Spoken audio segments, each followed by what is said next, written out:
Hey everyone, PurePolygons here, Jacob. I'm gonna show you some of the features and some of the awesome things we can do with the Procedural Nature Pack Volume 2, in case you've already picked it up or are interested in picking it up. Hopefully this video will help you out, walking you through it, as well as easing any concerns or answering any questions you might have before you pick the pack up.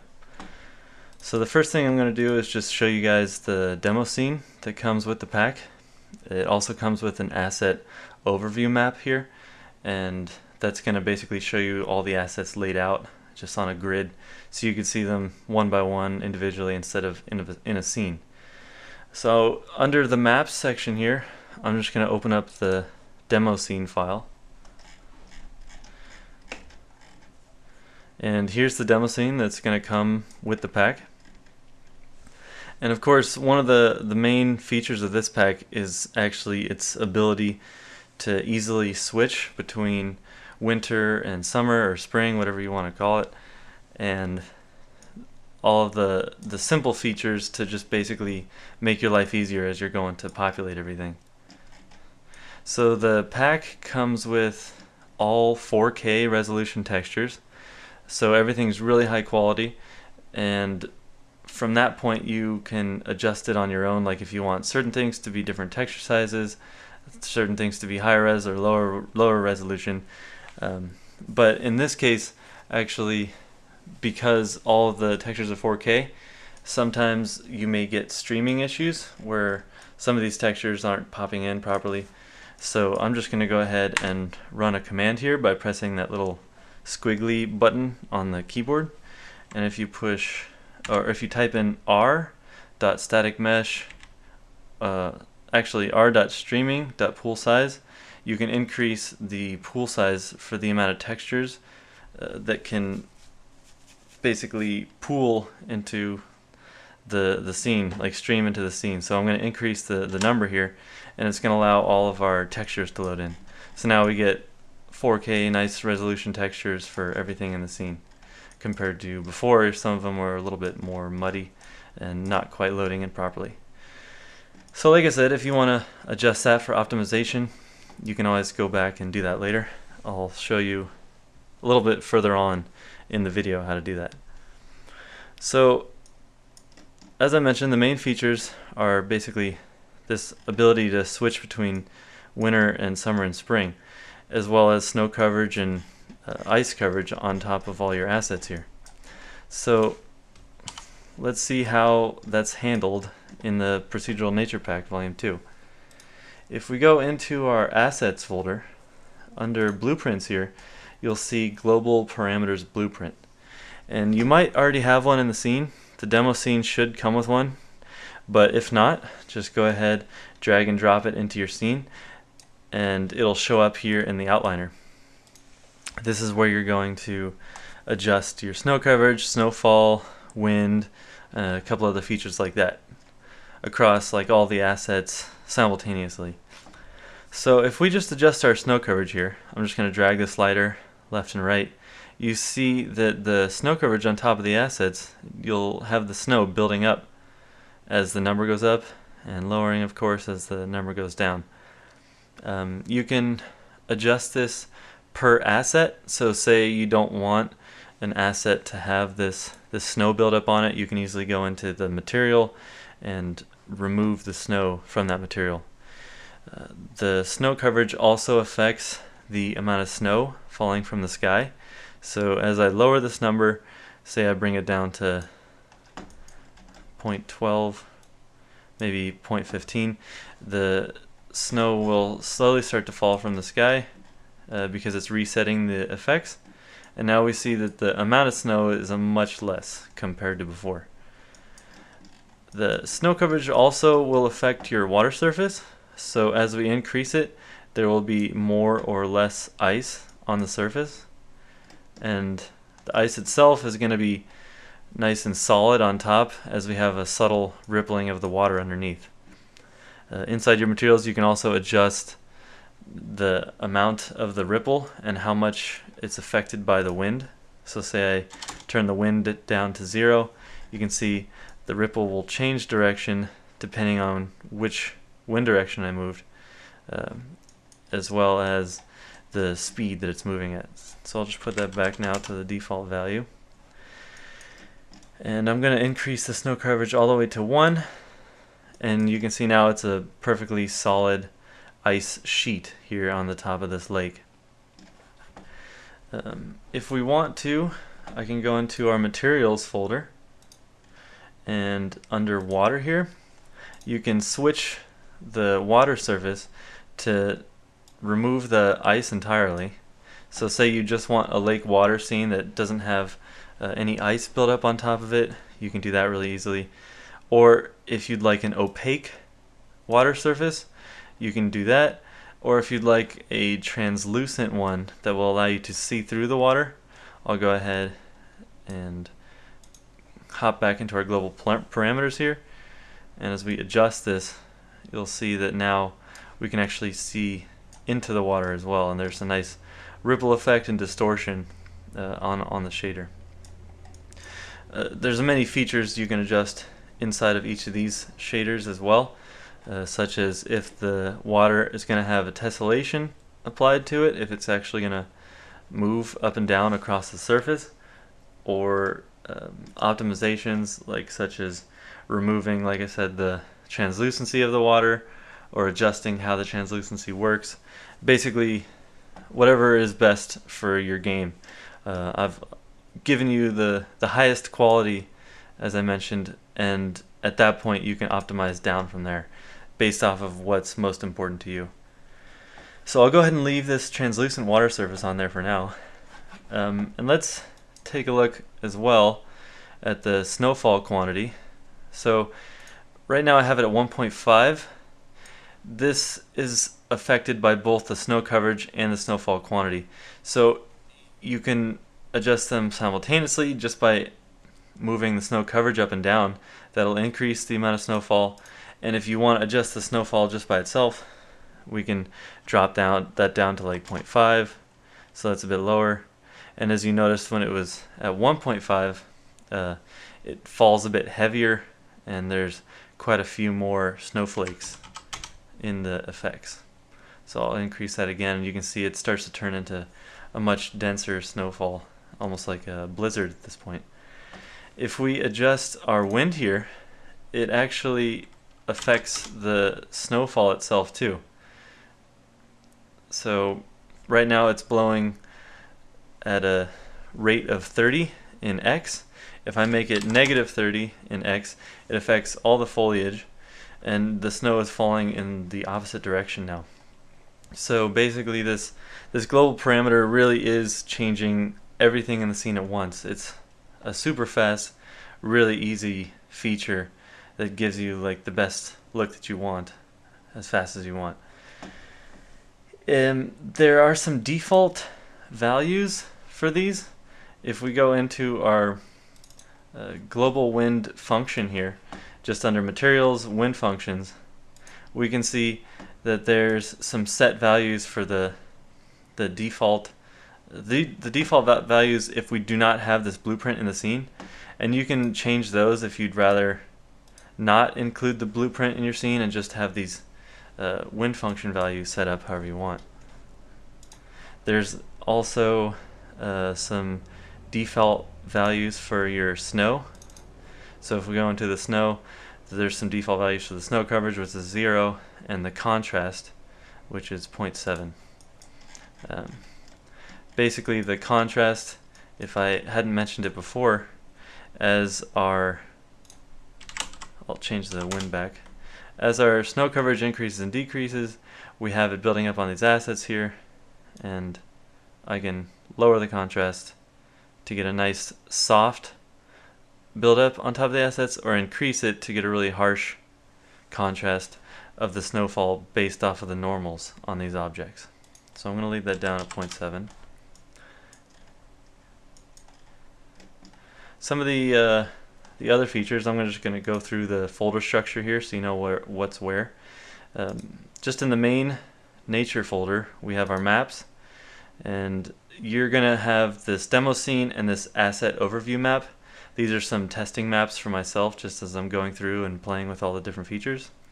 And your landscape layer info, which if you've used a lot of Unreal Engine, then you know when you go to paint your assets that your landscape info are these guys here. Basically, it's like if you have the snow or the mud or whatever it is that you're painting, it needs an info file so that it knows what it's going to do and how to save the information. So that's all located in this folder right here under Maps. Now if we go into our Procedural Nature Pack Assets folder, right here we can see that this is a lot of the assets that come with the scene. So we have the background mountains here. I'm going to switch back to my object mode. And so we can grab all these mountains, and these are the ones you're going to be using. There's 2 different mountains, and they each have different texture sets if you want snow or grass on top of your mountains depending on the season. And that's easily just switched by dropping the new material on there. So we have Snow Mountain 01. So I'll change this if we want to Snow Mountain 01 grass, and then now we can't see it because of the fog, but it swapped it to the springtime version. We also have the bushes, and in the main folder here are all of the foliage types for the bushes. So if you click on one of those, you'll see it's just the foliage that you can paint inside your scene and adjust all your settings here. An important one in this case is the culling distance. For optimization, you can increase the max or decrease the max number depending on how far away from the camera you want to be able to see these bushes, and that's basically the same for all the different foliage types. Like for grass here, it's the same thing. You open it up, you can adjust your size information, material overrides. If you want like a different color of grass, you can do that, or the culling distance on there as well. Then a little deeper in that folder, since this is just the foliage types, we'll see we have the textures here, and we'll also have the static meshes in that same folder there, and also the material instances. Inside these material instances, it's based off of these main materials here, which are usually called master. It'll be the master material, and then the fastest way to create a variation is just to right click on it and create a material instance, and from there you can make a ton of different versions of like the same grass or the same bush and just increase your variety tenfold by doing that. If we go through some of our other folders here, this landscape auto foliage, this is the foliage that's going to be auto generated on top of your landscape, and it has similar features to the landscape foliage.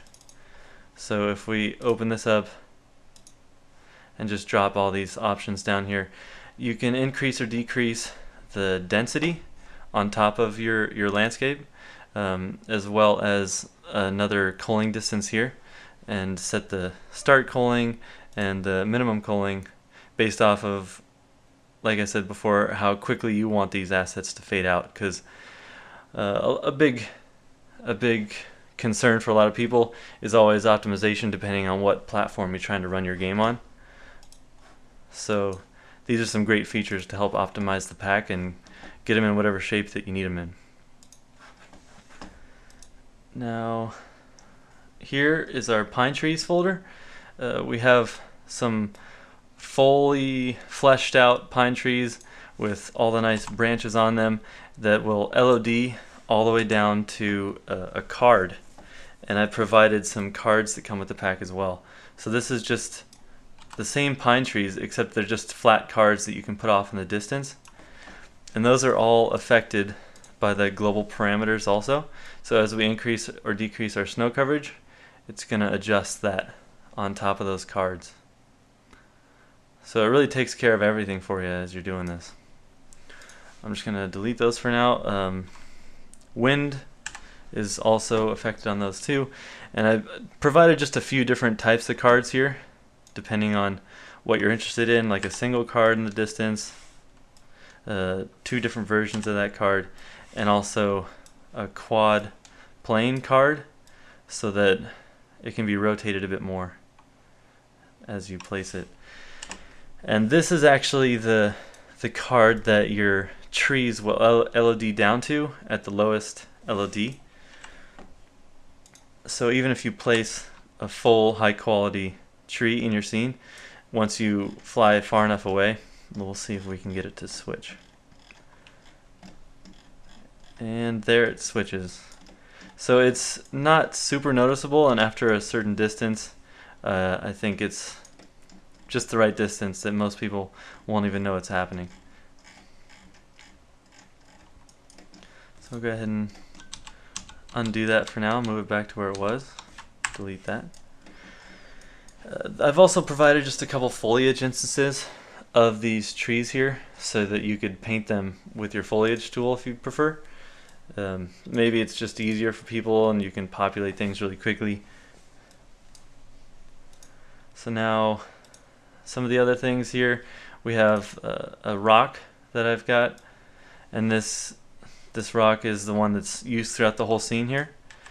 So it's got a lot of versatility. As you can see, it's not very noticeable that it's repeating in different spots, because as you rotate it around, it's got a lot of different features on all the sides. The textures are in there as well. There's some snow clumps, and again, if there's ever foliage for an asset, it's in the main folder. And so these are the foliage assets, and static mesh is going to be another layer down from there. We have the global parameters blueprint that I mentioned before, which is going to affect everything in the scene for you. And of course, our tree splines are back from Nature Pack Volume 1, but these ones have been highly upgraded and are much more customizable and unique to any situation you want. I'm going to cover those a little later in the video. I just provided the master materials as well as the material instances I had mentioned before, and some other landscape functions that I can cover also.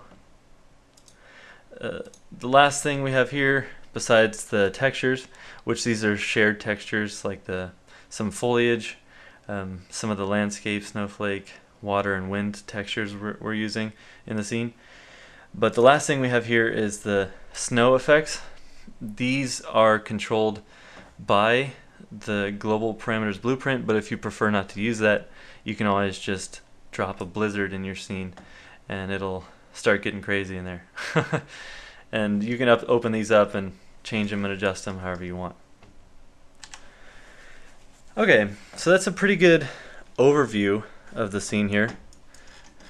I'm going to go ahead and start up a new scene, a new level, just a default one, and walk you guys through the basic process of setting up a scene with the procedural nature pack. I'm going to go ahead and create a landscape.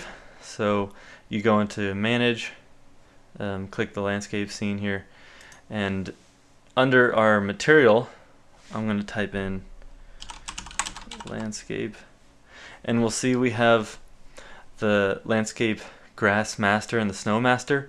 We would prefer actually to use the material instances. So let's use either the mud grass or the snow and the ice, the rocks, mud, and grass. Let's go with the rocks, mud, and grass, since you guys were just looking at the winter version of this pack. I'm going to go ahead and just create that. And so you see, actually, it's a very minimal amount of grass currently that's placed on here. And as I mentioned before, that can be increased or decreased based on whatever needs you want. And it's also adjusted in your material instances. So let's see. If we go into the landscape under materials, landscape materials, and we can find our forest, ground, rocks, mud, and grass. So your default settings that you're going to have for this, I've set them all up based off of what usually works well for me in the scene. But we have the auto foliage here, and so right now it has add foliage, which is turned on. You can just check that and turn it off, uncheck it, if you'd prefer not to have the auto foliage. But we can either increase the density of the grass right here inside of the shader, and you can see it's already starting to increase the amount of grass in the scene. You can get crazy with this and bring it all the way up to 100 if you want the whole thing to be like flooded with grass, but I'm gonna turn it down and just make it like 5 for now, just for example purposes. Some of the other features in your landscape material instance folder, we have a puddle that comes with the landscapes, and we need to set up our landscape layer info as I mentioned before. So if you just click this drop down, it should already have all the layer info for each layer that we have. So you'll see they're called snow rough or rocks, and I do that because when we're switching between springtime and wintertime, it's just a simple material swap onto the landscape. So this way, once we swap the material, if you have snow on it, it's going to be replaced with a rocky ground, like the snow rough, the rough snow. It's going to be replaced with rocks, and you'll see that the soft snow is going to be replaced with grass. So it does a pretty good job of making things look how you want them to, because grass generally is going to take over most of the landscape, and then if we have rough spots where like walked on snow, that's going to be replaced with rocks, and so it's going to keep like that rough look depending on where you have it painted. And these layers here that say remove foliage, this is the auto foliage, the auto populating foliage on the landscape.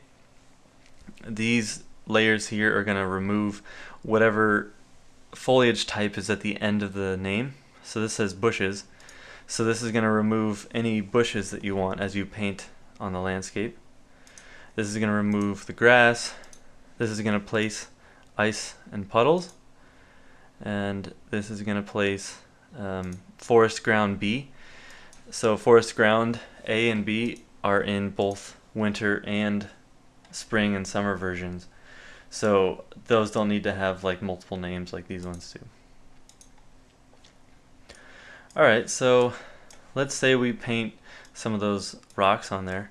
It doesn't have any painting information yet, so as I click on each one of these landscape tiles, it's going to replace the whole thing. So let's just paint some grass on here.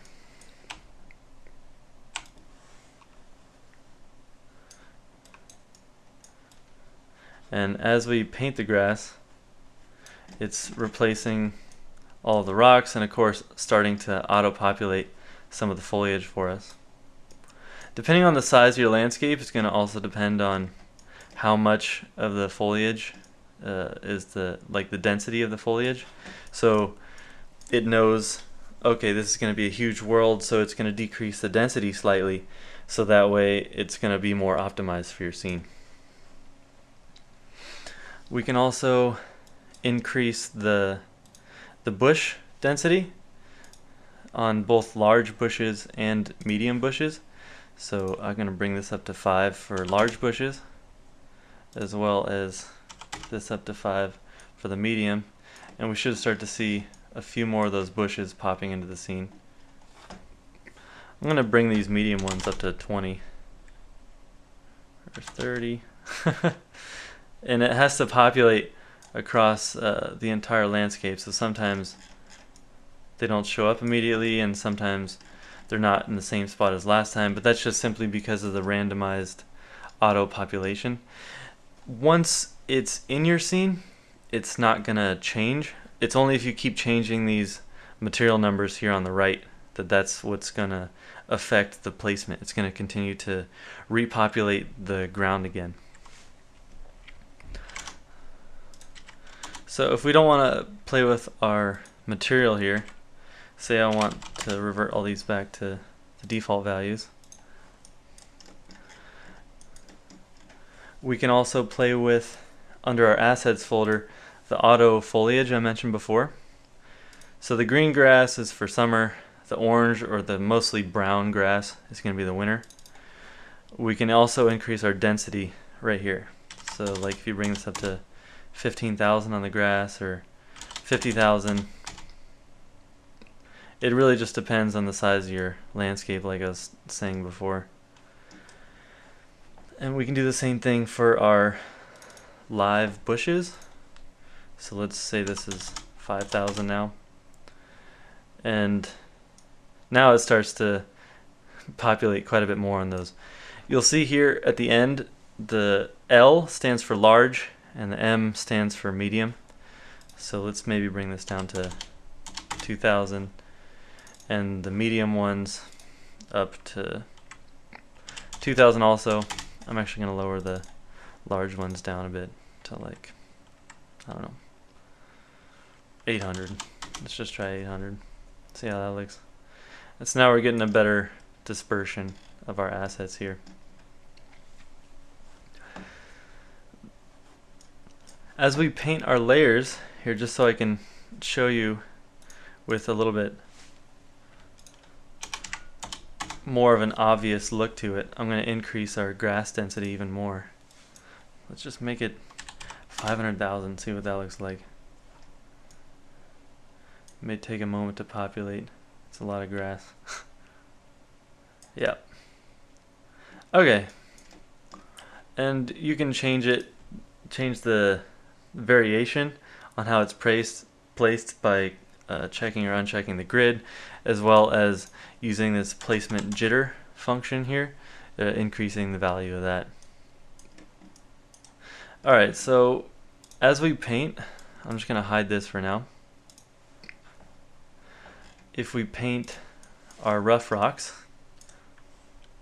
it's going to remove any foliage from that area. So there's not going to be any foliage in that rough rock section now. As well as if we have puddles, there's not going to be any foliage inside of the puddles. And you'll see the puddle is actually black right now.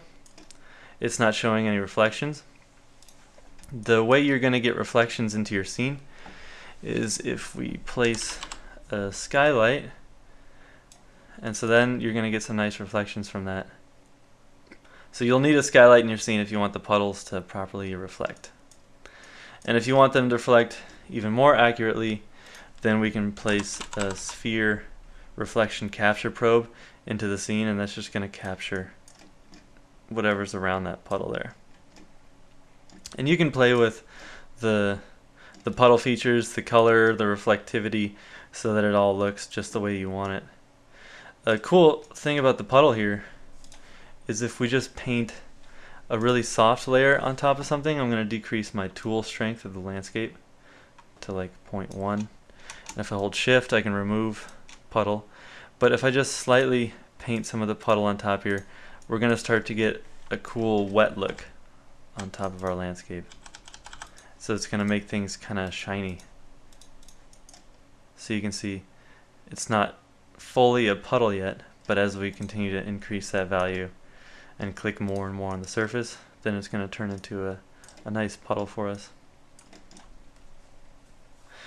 As I mentioned before, also the remove foliage function, it's pretty obvious what it is, but just in case not, the grass here, I can just paint over wherever grass is.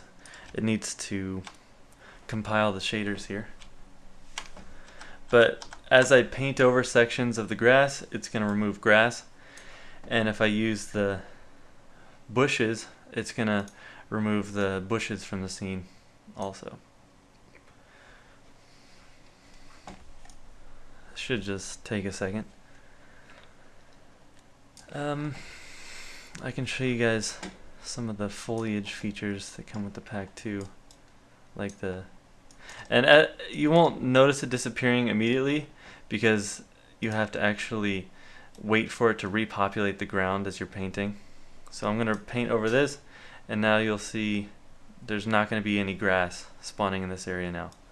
So there's no more grass.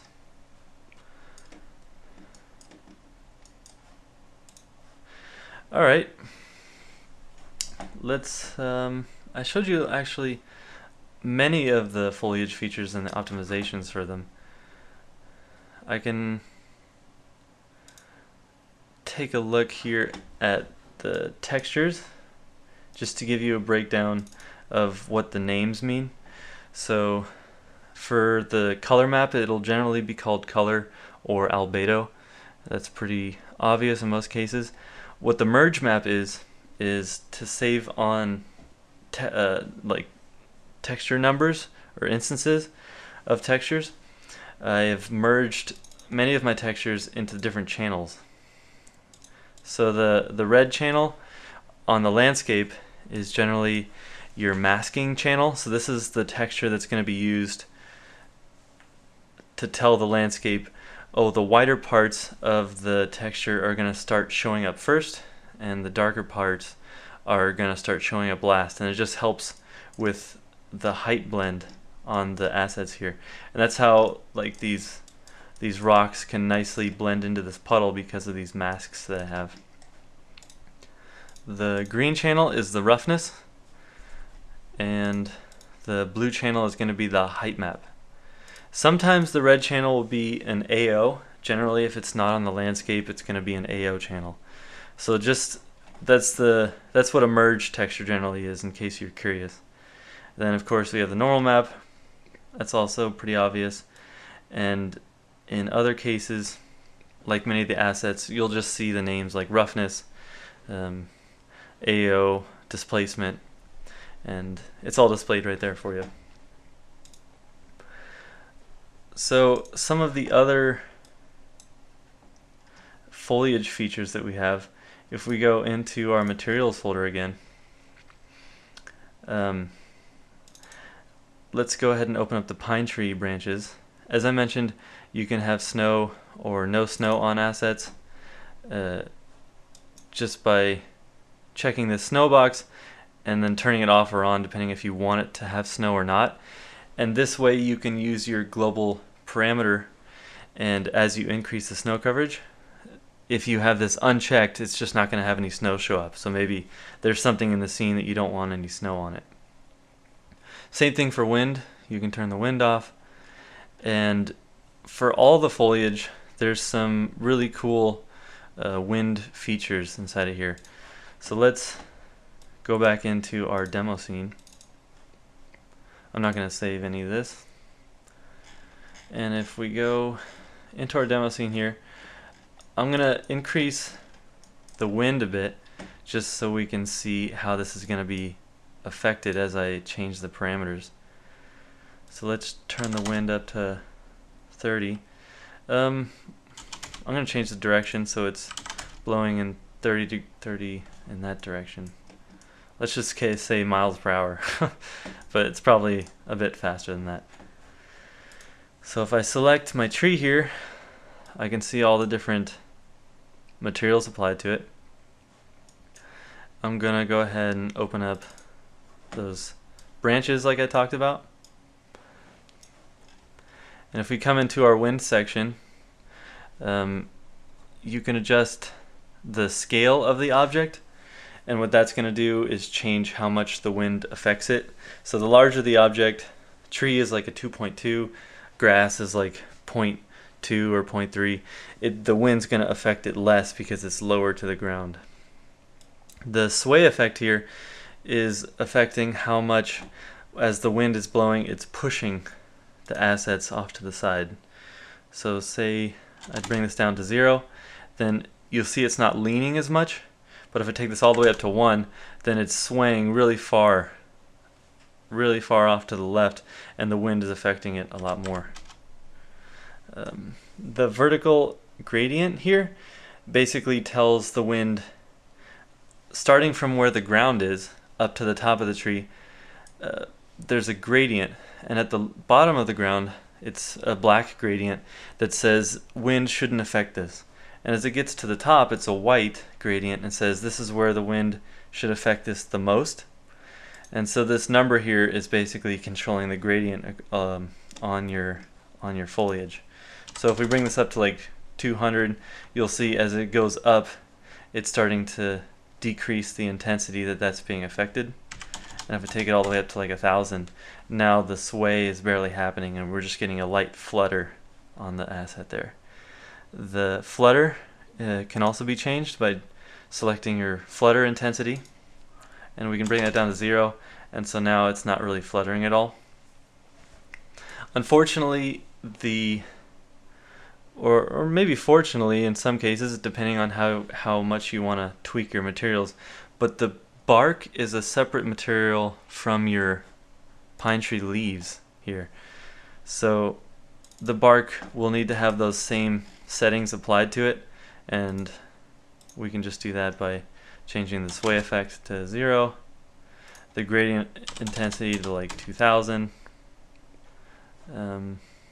I think this is probably a different LOD, so you'll see this one here is no longer moving, but we have different LODs too, and as the trees get further away, I remove the AO and the normal, and so you'll just need to adjust those values also. So we can turn the sway intensity there and adjust that. So it might already be down all the way to the final LOD. Just drop that to 0. 2000. Yep, so now it's nice and straight, not really moving at all. So the everything is really highly customizable. First off, it's controlled globally by the blueprint, and then if you want to adjust things individually, you can always just click on them and update their material instances to see how much you want the winds to affect it.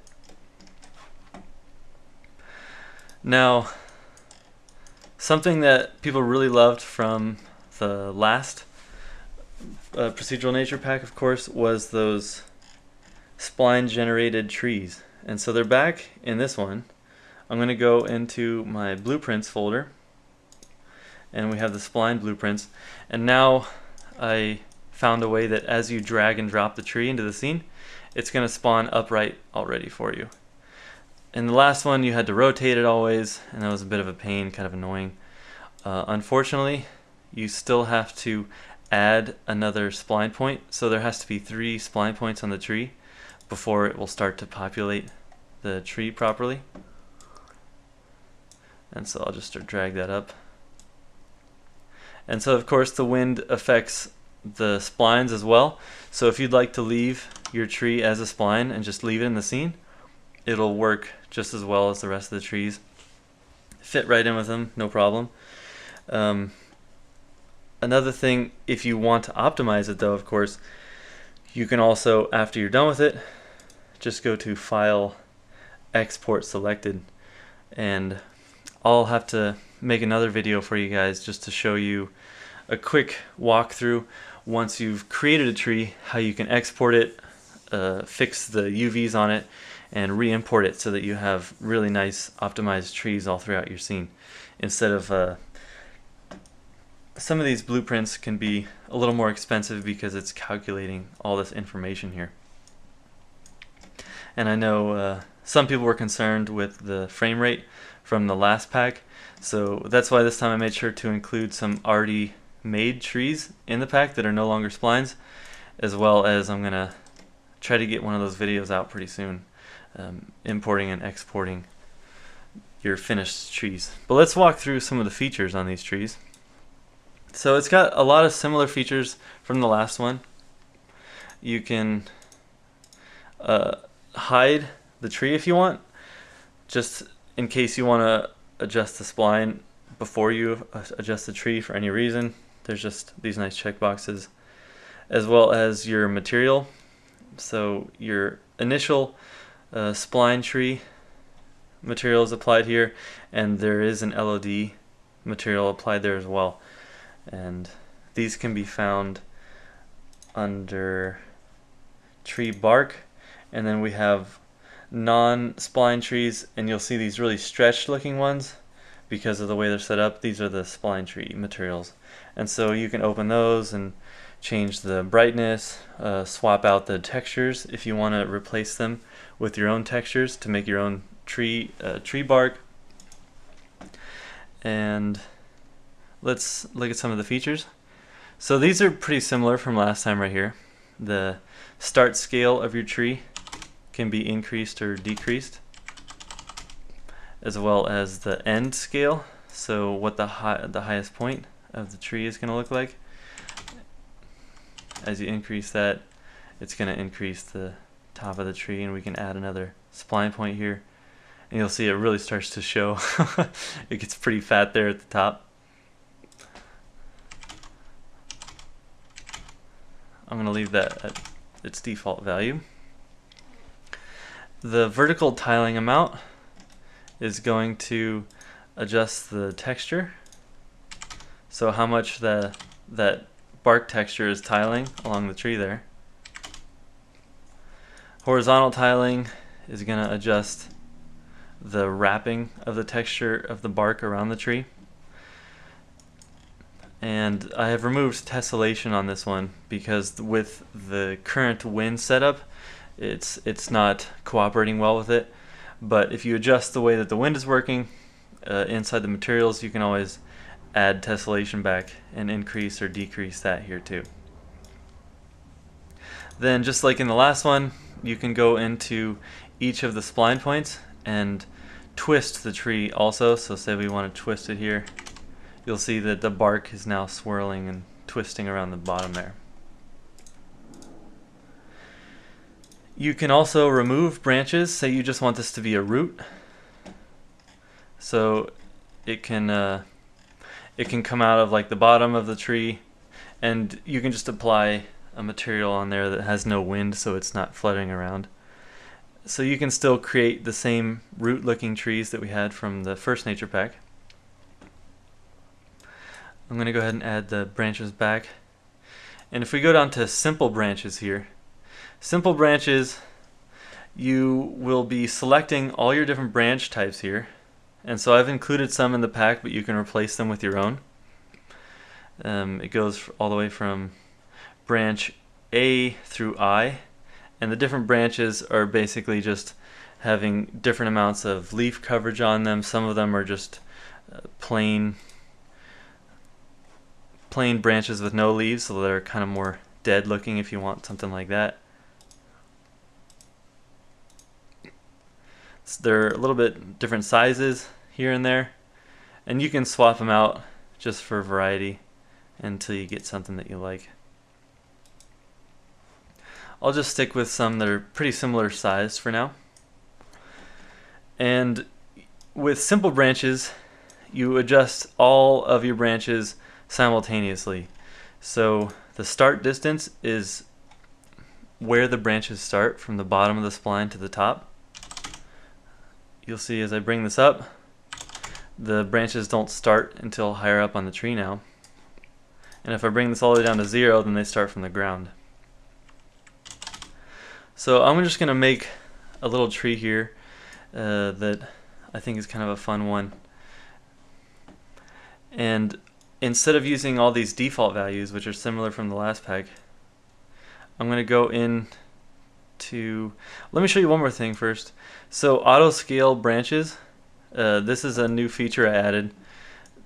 It was set to default before, so the branches always got smaller towards the top, but if you uncheck that now, the branches are going to be the same size across the whole thing. So that way, as you're creating your own trees, maybe you don't want that feature, and you can adjust the scales of each of the branches individually now. Also, in the last pack, as you moved the tree around, let me just grab it and drag it, the branches would always randomize. I've now incorporated some features to let you choose how those branches are randomized. So under our simple branches, we can change the seed. So this is basically, I want random version 1, or random version 2, random version 3. And now as I move it around, it's always going to be random version 3.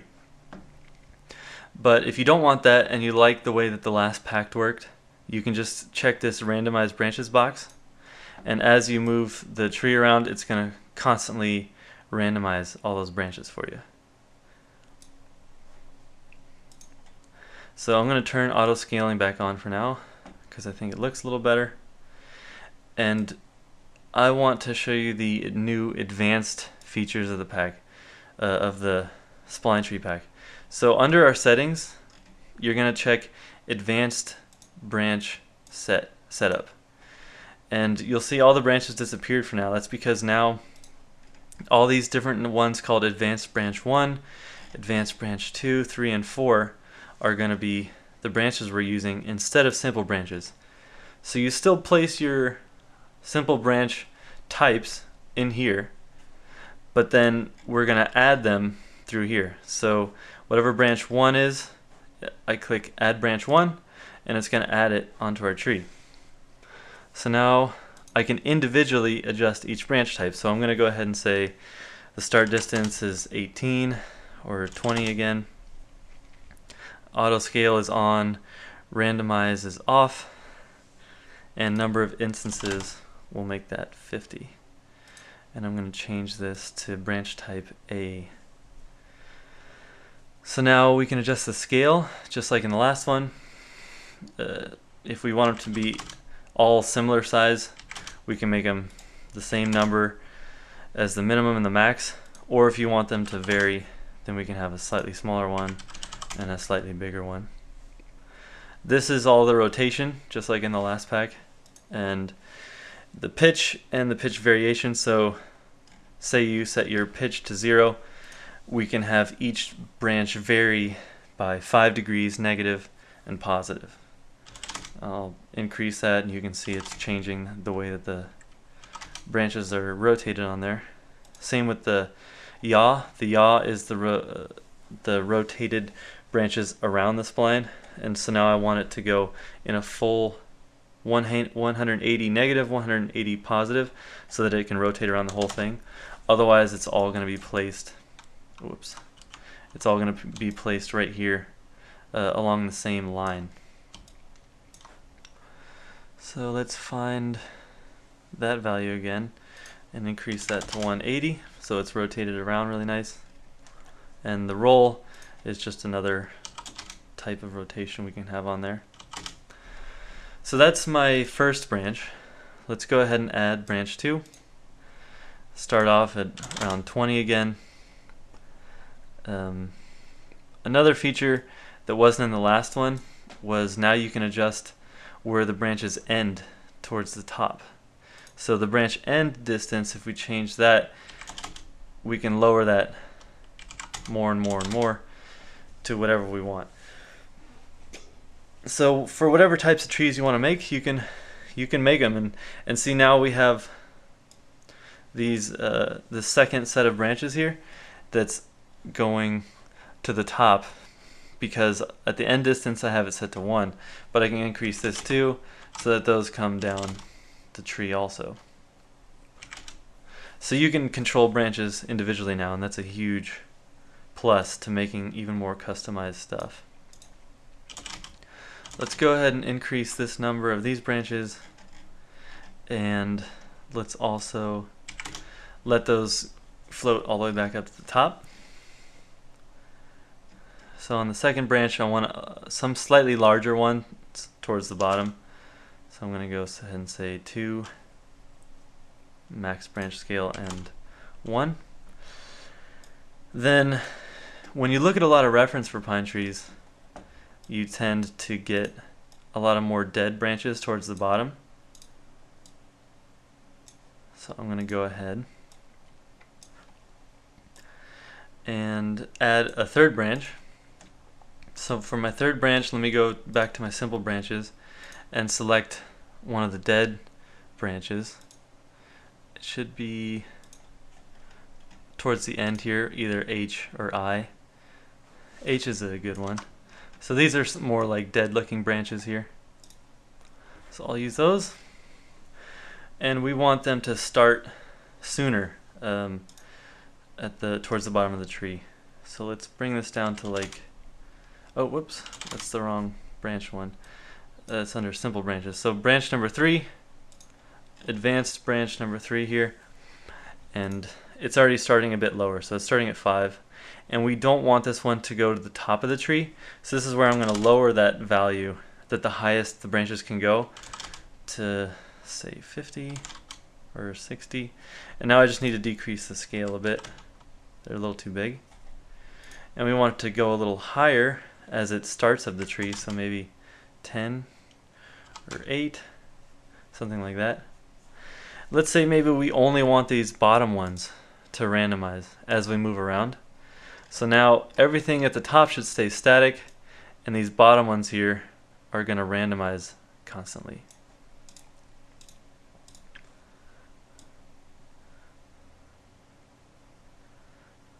So those are just some really cool new features that we have for the branches.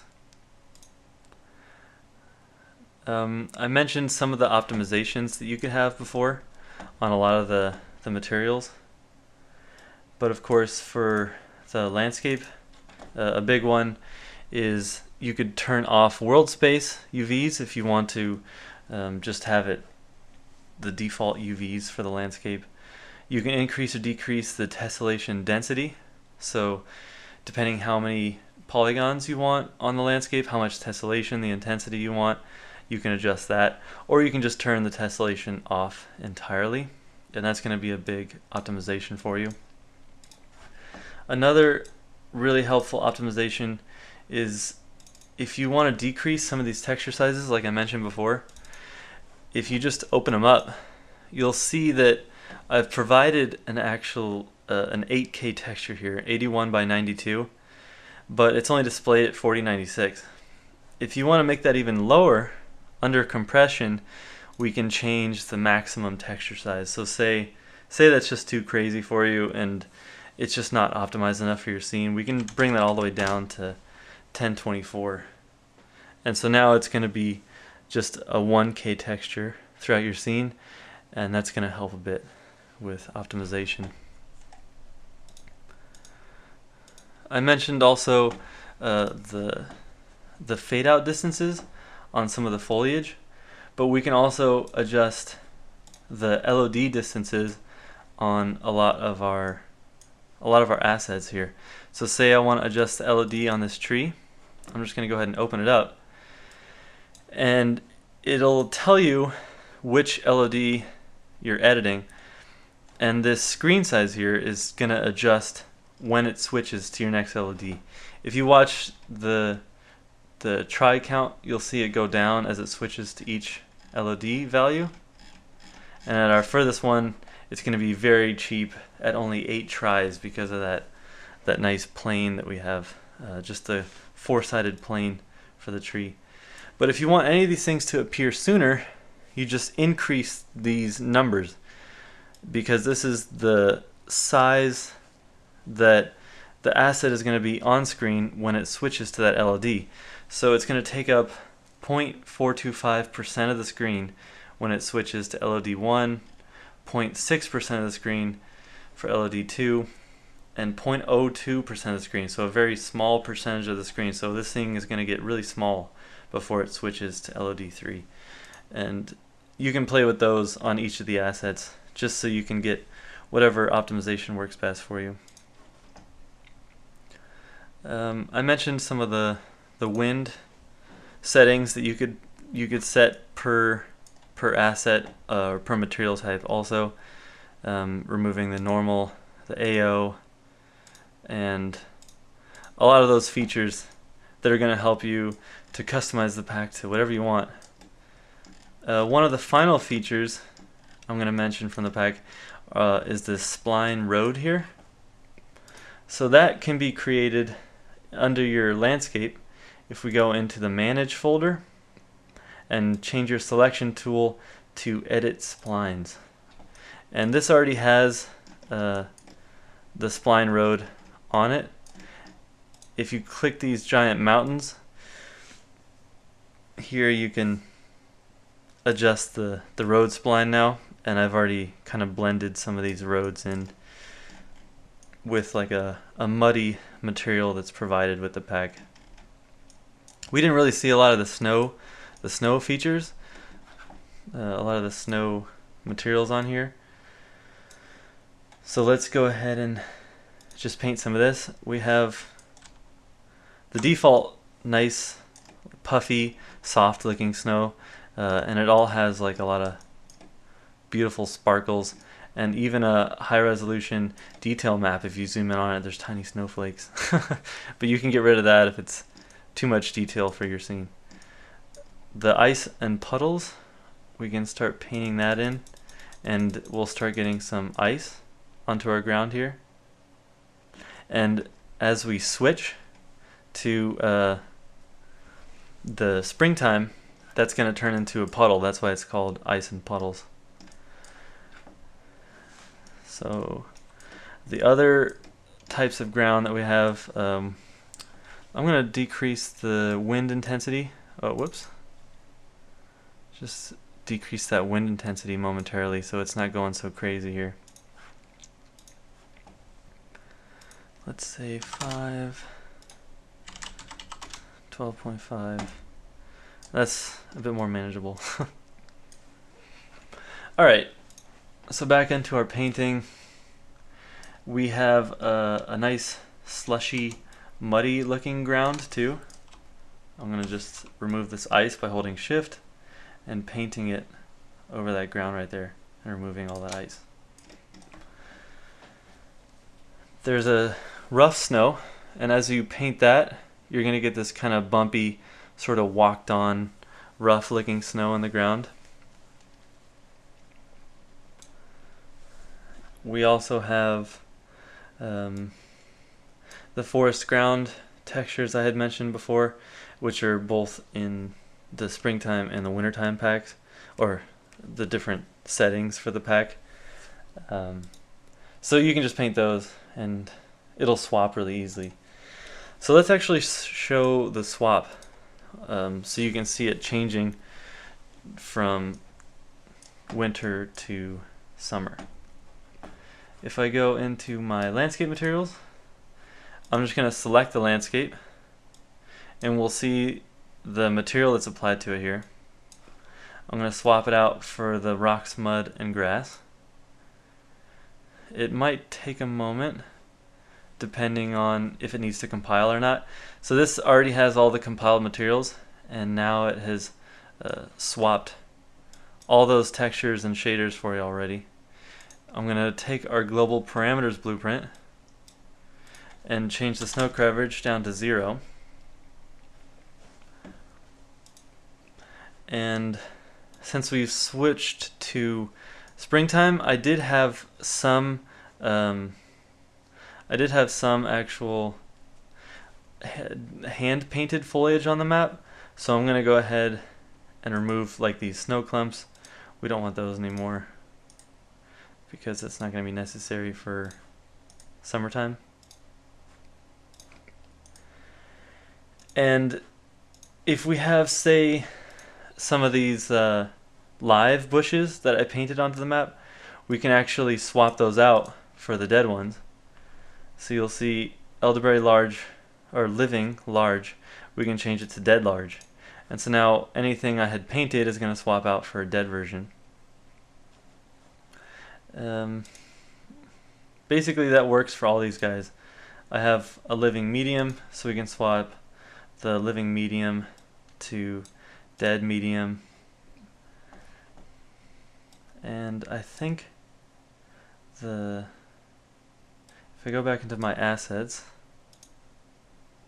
most likely because I had changed some of those numbers for the large landscape, I think some of our grass is going to be a bit too highly populated. Yeah, here comes the auto grass in the scene. So it's way too dense right now just because of the numbers I changed before.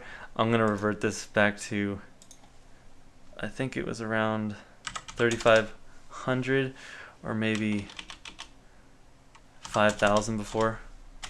So I'll change that because that was a little too crazy. And I'm going to change the bushes back to what they were too. So this is around 15 for the large ones and around 30 or maybe 25 for the medium ones. And so there, now it's running a lot smoother.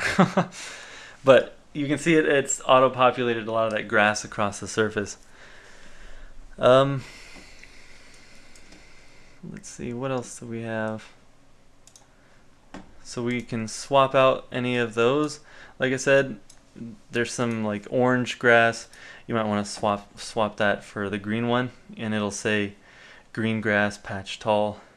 So we can just swap it for that, and it's gonna be a nice living green looking one now. We also,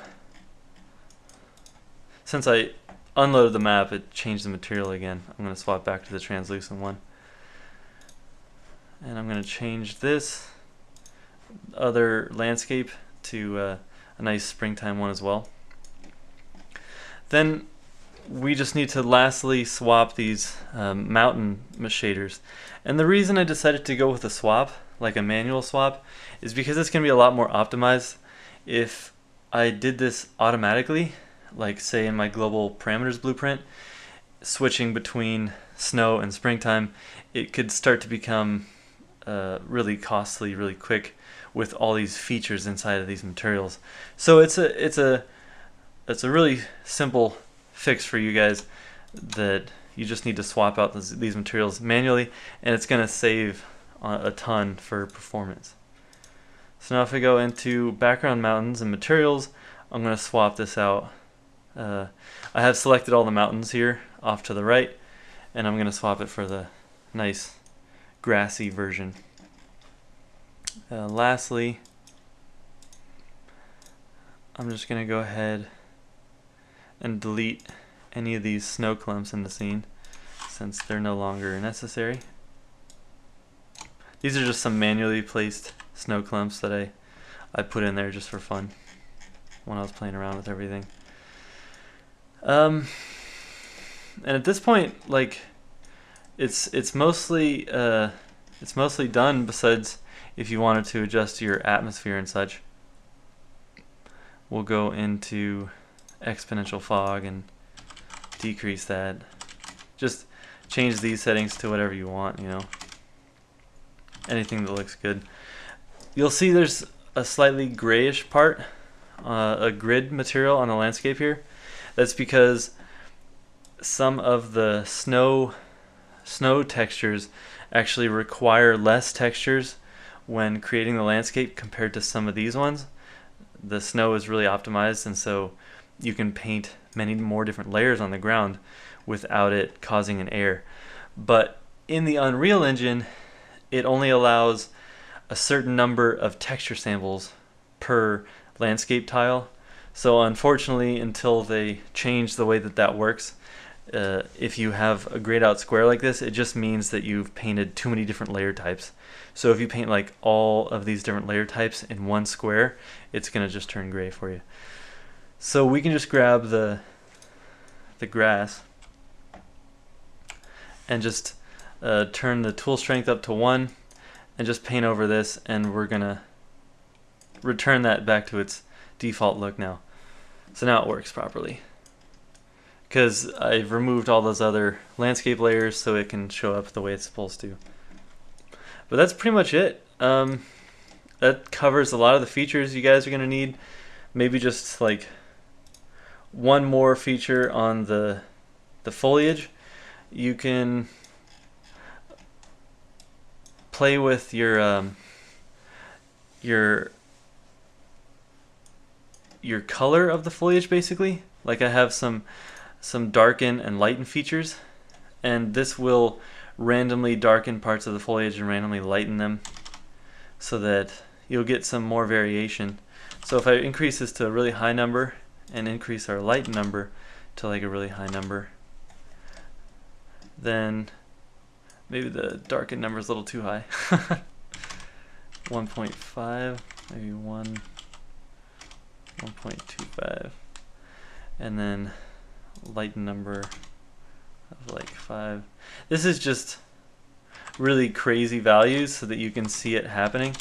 But so now you see the grass is kind of like randomizing, so it's darker in parts and lighter in parts, and it just gives you nicer variation across the ground. You can also play with the opacity, how much light is let through, the translucency, which is basically on the back side of the grass, how much of the light is causing an emissive or like a look on there. You can change the snow tiling, the wind gradient, same as before, and swap out any of the shaders you want. So the great thing about all the material instances is you can swap out all these textures for your own. So you can keep all the same material settings and parameters I've given and just replace it with your own textures and then your own assets. So you can customize everything, make your own trees, make your own foliage, and use all the global parameter features and do whatever you want. So hopefully that's been a helpful walkthrough for you guys. You've learned a lot. This answered most of your questions, and just have fun with the pack and enjoy it. Thanks a lot for supporting the pack, and you guys take care.